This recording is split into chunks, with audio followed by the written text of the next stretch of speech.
8 વિષય વિજ્ઞાન તેમાં આજે આપણે દેખીશું વિદ્યુત પ્રવાહની રાસાયણિક અસર અને તેમાં આજે આપણે દેખીશું હેતુલક્ષી પ્રશ્નો અને તેમાં દેખીએ છે પ્રશ્ન 1 આ બધા આઈએમપી શું જે કરાવું છું બરાબર કે વિદ્યુત પ્રવાહમાંથી જ્યારે વિદ્યુત પ્રવાહ પસાર થાય છે ત્યારે તેના રંગમાં ફેરફાર થાય છે વિદ્યુત પ્રવાહની કઈ અસર દર્શાવે છે રાસાયણિક કે જ્યારે વિદ્યુત પ્રવાહ હોય ને વિદ્યુત દ્રાવણ હોય અને તેમાંથી વિદ્યુત પ્રવાહ પસાર થાય ઇલેક્ટ્રિસિટી વિદ્યુતનું વહન થાય ત્યારે તેના રંગમાં ફેરફાર થાય જે વિદ્યુત પ્રવાહની કઈ અસર ધરાવે રાસાયણિક અસર પછી ઇલેક્ટ્રોપ્લેટિંગ કરવા માટે વિદ્યુત દ્રાવણ એ કેવું દ્રાવણ છે તો કે જેમાં જે ધાતુનું પ્લેટિંગ કરવાનું હોય તે એક ઘટક તરીકે હોય છે તેવું દ્રાવણ છે ભાઈ પાણીના વિદ્યુત પૃથક્કરણમાં એટલે કે પાણીના વિદ્યુત અલગ અલગ કરવાનું બરાબર તો સિમ્પલ વિદ્યુત પૃથક્કરણમાં ખાલી જગ્યા તો કે ઓક્સિજનમાં હવે દેખો કયા કયા વાયુ પૃથક્કરણમાં અલગ પડે છે તો કે ઓક્સિજન વાયુ એનોડ પાસ ઓક્સિજન વાયુ કયો એનોડ પાસ પાણીમાં આવે શું તો કે H2O આવે હા તેમાં ઓક્સિજન વાયુ ક્યાં જશે એનોડ પાસે એટલે કે પોઝિટિવ ચાર્જ કયો ચાર્જ પોઝિટિવ ચાર્જ એટલે કે ધન ધ્રુવ કયો ધ્રુવ ધન ધ્રુવ જ્યારે હાઇડ્રોજન વાયુ કેથોડ પાસે એટલે કે નેગેટિવ ધ્રુવ પાસે ઉદ્ભવે છે જો ઓક્સિજન એનોડ આવ્યું ઓક્સિજન એનોડ આવ્યું હવે પહેલા આવે પહેલા એટલે પોઝિટિવ એવું યાદ રાખવાનું બરાબર છે પહેલા એટલે પોઝિટિવ એનોડ ઓક્સિજન પોઝિટિવ ધ્રુવ ઓકે પહેલા આવે એટલે પોઝિટિવ હાઇડ્રોજન વાયુ ક પછી આવે ને આવ્યું પછી ક ચાલુ થાય તો ક પછી છેલ્લે આવે ક છેલ્લે તો ક નેગેટિવ પાસે બરાબર કયો પદાર્થ ઇલેક્ટ્રોપ્લેટિંગ કર્યા બાદ તેનું દળ ખાલી જગ્યા તો કે પહેલાં કોઈ પદાર્થ આમાં મિસ્ટેક ફરીથી વાંચું છું એને કોઈ પદાર્થ પર ઇલેક્ટ્રોપ્લેટિંગ કર્યા બાદ તેનું દળ પહેલાં કરતાં શું થાય છે વધી જાય છે કયું પ્લેટિંગ ઇલેક્ટ્રોપ્લેટિંગ એની પર તમે કંઈ આવરણ ચડાવો તો એનું દળ પછી વધી જાય છે બરાબર આ તમે એક લાકડી લો લાકડી પર માટીનું આવરણ લગાડો તો લાકડીનું વજન વધી જાય ને પહેલાં કરતાં તો અહીં પણ કંઈક એવું જ છે ખાદ્ય પદાર્થોના સંગ્રહ માટે ઉપયોગમાં લેવાતા ડબ્બાઓ પર ખાલી જગ્યાનું આવરણ ચડાવવામાં આવે છે કયું આવરણ ચડાવાય ટીનનું શાનું ટીનનું ખાદ્ય પદાર્થ હોય હે ને જેમ કે તમે ડબ્બાઓ છે તેનો સંગ્રહ કરો તેની ઉપર કયું આવરણ ચડાવાય ટીનનું કયું આવરણ ચડાવાય ટીનનું કયું આવરણ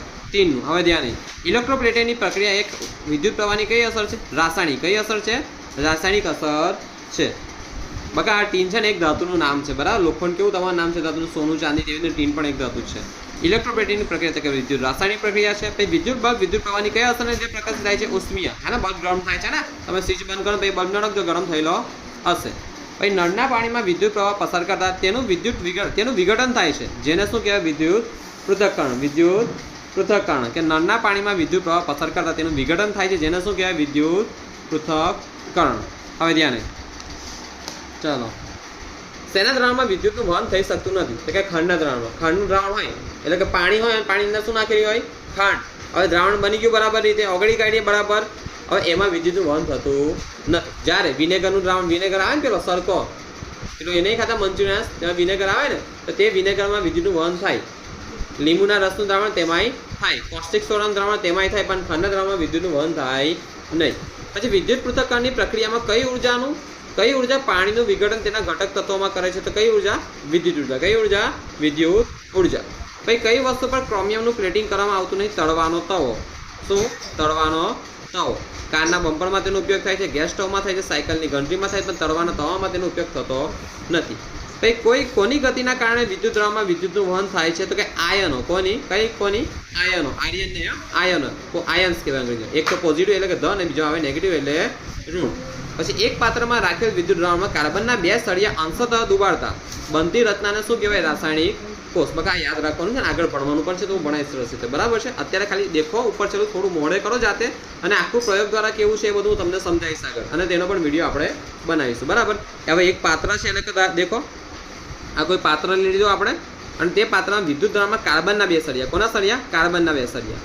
તો એને ડુબાડ્યા અને અંશતઃ દુબાડતા બનતી રચનાને શું કહેવાય છે રાસાયણિક કોષ કયો કોષ કહેવાય છે રાસાયણિક કોષ કયો કોષ કહેવાય છે રાસાયણિક કોષ પછી તાંબાની ફૂલદાની પર ચાંદીનું આવરણ ચડાવવા માટે તાંબાને શું કહેવાય સિલ્વર ચાંદીનું આવરણ ચડાવવા માટે કયા દ્રાવણનો ઉપયોગ કરવો જોઈએ તો કે સિલ્વર નાઇટ્રેટ તેનું બકા અણુસૂત્ર પણ યાદ રાખજો AgNO3 આ ગયા વર્ષે મેં પેલા છોકરાને કરાવતી વખતે લખ્યું હતું AgNO3 બરાબર એટલે કે સિલ્વર નાઇટ્રેટ શું કહેવાય સિલ્વર નાઇટ્રેટ AgNO3 પછી વિદ્યુત પરિપથમાં વહેતા નિર્બળ વિદ્યુત પ્રવાહ કયો નિર્બળ રબર નહીં નિર્બળ એટલે વધારે વિદ્યુત પ્રવાહ હોય ને કે તેની ભાળ મેળવવા માટે ટોર્ચ બલ્બ અથવા ટેસ્ટરમાં ટોર્ચ બલ્બના સ્થાને ખાલી જગ્યાઓ વપરાય શું વપરાય LED વપરાય વિદ્યુત પરિપથમાં વહેતા નિર્બળ વિદ્યુત પ્રવાહની ભાળ મેળવવા માટે ટોર્ચ બલ્બ ટેસ્ટરમાં ટોર્ચ બલ્બના સ્થાને શું વપરાય LED વપરાય LED નું ફૂલ ફોર્મ ખબર છે લાઇટ એમિટિંગ ડાયોડ. ખાલી જગ્યા વિદ્યુતનું અવાહક છે એટલે કે તેમાં વિદ્યુતનું વહન થાય નહીં. કયું છે? લાકડું. લોખંડમાંથી વિદ્યુતનું વહન થાય એટલે તે વિદ્યુતનું સુવાહક છે. તાંબામાં બી થાય એટલે કે વિદ્યુતનું સુવાહક. જ્યારે ગ્રેફાઇટમાંથી બી થાય એટલે કે વિદ્યુતનું સુવાહક. જ્યારે લાકડું વિદ્યુતનું અવાહક થશે. નીચેનામાંથી કોને વિદ્યુત દ્રાવણ તરીકે વાપરી શકાય નહીં? તો કે આલ્કોહોલ. આલ્કોહોલને વિદ્યુત દ્રાવણ તરીકે વાપરી શકાય નહીં. જ્યારે કોપર સલ્ફેટનું દ્રાવણ, સિલ્વર નાઇટ્રેટનું દ્રાવણ, સલ્ફ્યુરિક એસિડનું દ્રાવણ તેને વિદ્યુત દ્રાવણ તરીકે વાપરી શકાશે. જ્યારે આલ્કોહોલને વિદ્યુત દ્રાવણ તરીકે વાપરી શકાશે નહીં. જો આ 17 MCQ છે બગા 10મા ધોરણમાં, તેમ 8મા ધોરણમાં, તેમ 10મા ધોરણમાં બહુ જ કામ લાગે એવા છે. એટલે અત્યારે મોડે કરો, એમ તો આગળ હું કરાવીશ, ડીપમાં કરાવવાનો છે. આ જસ્ટ ઉપર છેલ્લું ભણાવ્યું છે, બરાબર? તો ધ્યાન આપો. આ સરસ રીતે 17 મોડે કરો. હવે જો આપણે એલઈડીનું પૂરું નામ દેખ્યું તો કે લાઇટ એમિટિંગ ડાયોડ. મેં પેલું લખી આપ્યું હતું ને, એલઈડીનું પૂરું નામ શું છે? Light emitting diode. તેનો ઉપયોગ શું છે? તો કે પરિપથમાં નિર્બળ વિદ્યુત પ્રવાહની જાણકારી મેળવવા. કેવો? નિર્બળ. કેવો વિદ્યુત પ્રવાહ? નિર્બળ વિદ્યુત પ્રવાહ. એલઈડી વિદ્યુત પ્રવાહની પ્રકાશી અસર પર અને ટોર્ચ બલ્બ વિદ્યુત પ્રવાહની ઉષ્મીય અસરના સિદ્ધાંત પર કાર્ય કરે છે. એલઈડી કયો? પ્રકાશી અસર પર. અને ટોર્ચનો જે બલ્બ આવે તે વિદ્યુત પ્રવાહની ઉષ્મીય અસર એટલે ગરમ થાય.